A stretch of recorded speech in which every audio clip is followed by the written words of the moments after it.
శుక్లాంబరధరం విష్ణుం శశివర్ణం చతుర్భుజం ప్రసన్నవదనం ధ్యాయేత్ సర్వవిఘ్నోపశాంతయే అగజానన పద్మార్కం గజానన మహార్నిశం అనేకదంతం భక్తానాం ఏకదంతముపాస్మహే. ఓం గం గణపతయే నమః. ఓం శ్రీమాత్రే నమః. ఓం శ్రీ గురుభ్యోం నమః. నేను మీ వాడ్రేవ్ ఆదినారాయణరావు శర్మ. చెప్పినవన్నీ నా వీడియోస్ అని మీకు నచ్చుతాయి అనుకుంటున్నాను, నచ్చాయని అనుకుంటున్నాను.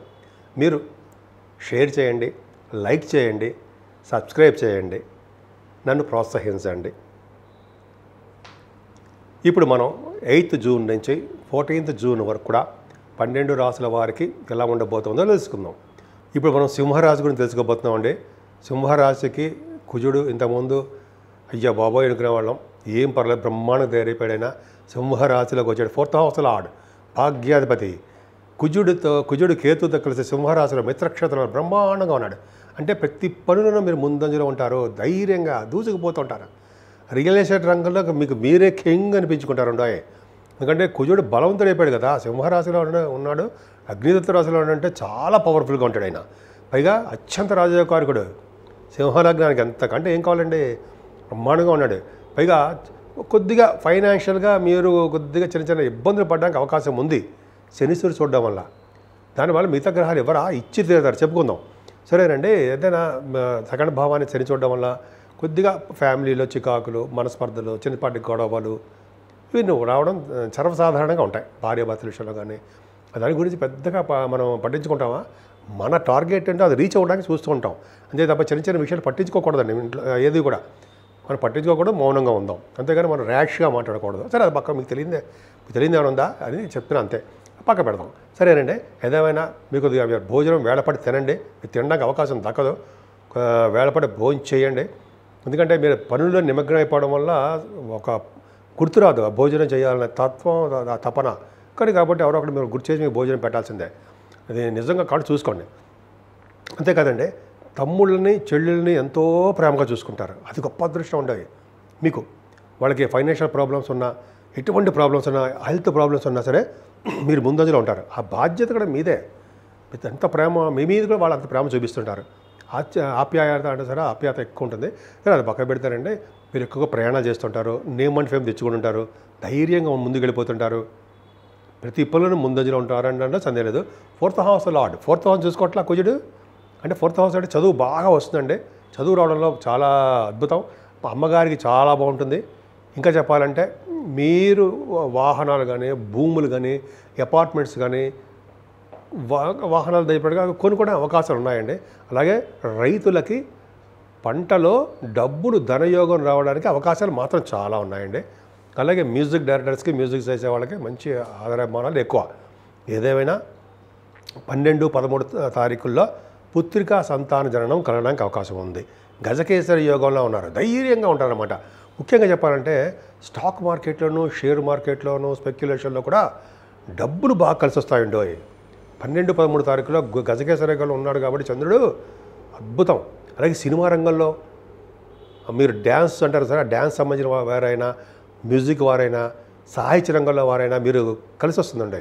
కళారంగం, సినిమా, టెలివిజన్లో కూడా మీరు ఉంటారు. అంత అద్భుతంగా మీరు ఉండడానికి అవకాశాలు ఎక్కువ. అంతేకాదండి, పదవులు రావడానికి కూడా ఆశించవచ్చు మీరు. చంద్రుడు బహుశా మీకు ప్రయాణాలు ఇవ్వడానికి అవకాశం ఉంటుంది. పంచభావంలో చంద్రుడు ఉండడం వల్ల మంత్రాలు సిద్ధిస్తూ ఉంటాయండి. మంత్రి పదవి, మంత్రసిద్ధి కలుగుతుందండి. గాయత్రి మంత్రం అనేటువంటి మంత్రాలు సిద్ధిస్తూ ఉంటాయి. ధర్మకార్యాలు, శుభకార్యాలు బాగా చేసుకుంటుంటారు. ఏదేమైనా సంతాన విషయాలు బాగా కలిసి వచ్చే విషయం చెప్పచ్చు. 7వ భావంలో రాహు, 8మంలో కేతు, ఇద్దరే తప్పు మీకు. ఎంతో బ్రహ్మాండంగా ఉన్నాయి ప్లానెటరీ పొజిషన్స్ అన్నీ. కానీ మీకు మాత్రము ఒక చిన్న ప్రాబ్లం ఉంది. కానీ ఒక చిన్న విషయం చెప్పాల్సిన విషయం ఏంటంటే, రాహు 7వ స్థానంలో ఉన్నప్పటికీ కుజదృష్టి, గురుదృష్టి ఉండడం వల్ల మీకు ఏ దృష్టి లేకుండా పోయింది. అంటే ఏంటి, భార్యాభర్తల యొక్క అనురాగ దాంపత్య జీవితం ఉండి తీరుతుంది. కాకపోతే అంటే 7వ స్థానంలో రాహు ఉంటే వివాహాలు లేట్ చేస్తాడు, ఆలస్యం చేస్తాడు అని అంటాం, అంతే. కాకపోతే అంటే 7వ స్థానంలో రాహు మన జాతకాల్లో మాత్రం రాహు 7వ భావంలో మంచివాడు కాదండి. తర్వాత చెప్పుకుందాం ఆ విషయాలన్నీ. వివాహాలు లేట్గా చేయడానికి అవకాశం ఉంది.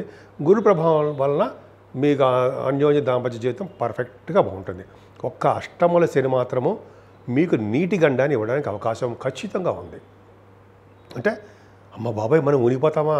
ఏం లేదు, మన జాతకాల ప్రకారం ఆధారపడి ఉంటుంది. ఇది తెలుసుకోవడం కోసమే మీరు జాగ్రత్త పడతారని చెప్పడం తప్ప మిమ్మల్ని ఏదో భయపెట్టేసి ఏదో అని ఏం కాదండి. శనీశ్వరుడు చాలా మంచివాడు. ఆయన 6వ ఇంటివాడు. 6వ ఇంటివాడు 8వ ఇంట్లో మంచి చేయడా చేసి తీరుతాడు.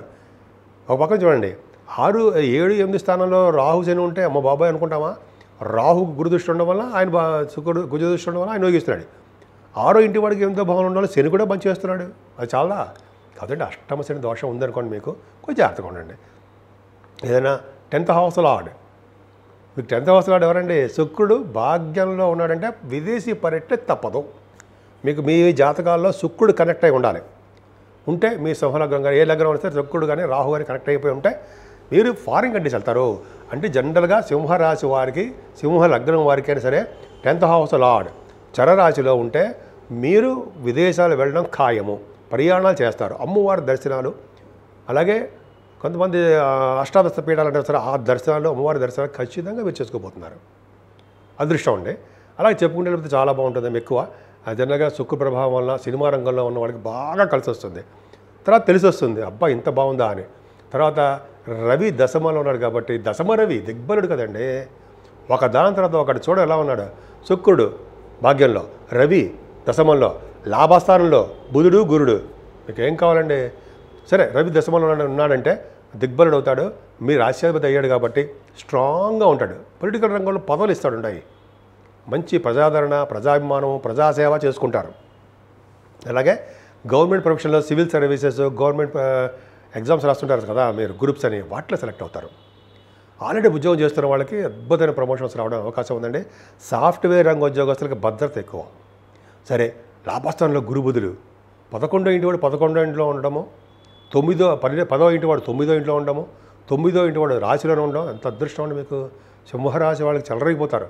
పక్క శని ఇబ్బంది తప్ప, కానీ కూడా మంచి చేస్తాడు అనుకోండి.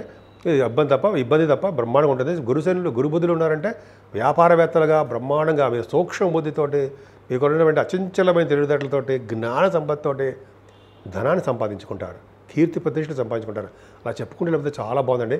ఫ్లో ఆఫ్ మనీ చాలా బాగుంటుంది. ఏదేమైనా రాహుకేతుల మధ్యలో కొద్దిగా చంద్రుడు తప్ప ప్లానెట్స్ ఉన్నాయి కాబట్టి అమ్మవారికి పూజ చేయించుకోండి, గణపతి ఆరాధన చేసుకోండి. అన్ని రంగాల్లోనూ మీరు ముందంజలో ఉంటారు. నేను మీ Vadrevu Adinarayanarao Sharma, CMA, MA astrology. అలాగే నా సెల్ నంబర్ 7075389589, 7075389589. ఓకే అండి. ఇప్పుడు మీకు మీ జాతకాలు చూపించుకోవాలనుకున్నా, అంటే ఇటువంటి మ్యారేజ్ సంబంధించిన ముహూర్తాలు పెట్టించుకోవాలనుకున్నా, అంటే మ్యారేజ్ కంపేర్ చేయాలి ఉంటాయి కదండి, వధూవరుల జాతకాలు కంపేర్ చేయాలనుకున్నా మా ఆది ఆస్ట్రాలజీ తరఫున నేనే చూస్తుంటానండి. మీకు మీ ఏమైనా కావాలనుకుంటే, ఆస్ట్రాలజీ తరఫున ఏమైనా కావాలనుకుంటే మీరు నేను ఇప్పుడు చెప్పే నెంబర్కి కానీ, అంటే కింద చూపిస్తున్న నెంబర్కి కానీ మీరు ఖచ్చితంగా ఫోన్ చేయండి. ఒకవేళ నేను ఫోన్ లిఫ్ట్ చేయలేకపోతే షూటింగ్లో ఉండి మీరు వాట్సాప్కి మెసేజ్ పెట్టండి. తప్పకుండా నేను మళ్ళీ మీకు ఫోన్ చేసి తీరుతాను, నేనే మీతో మాట్లాడతాను. సరేనండి. నేను 12 రాశుల వారికి చెప్పుకోదగ్గ సూచన ఏంటంటే, అంటే రెమెడీస్ ఏంటి, చాలా ప్రాబ్లమ్స్ ఉన్నాయి. దానివల్ల శనీశ్వరం వలన, రాహుకేతుల వలన ఇవి ప్రాబ్లమ్స్ ఉన్నాయి. కుజుడు వల్ల ప్రాబ్లమ్స్ ఏం లేవు.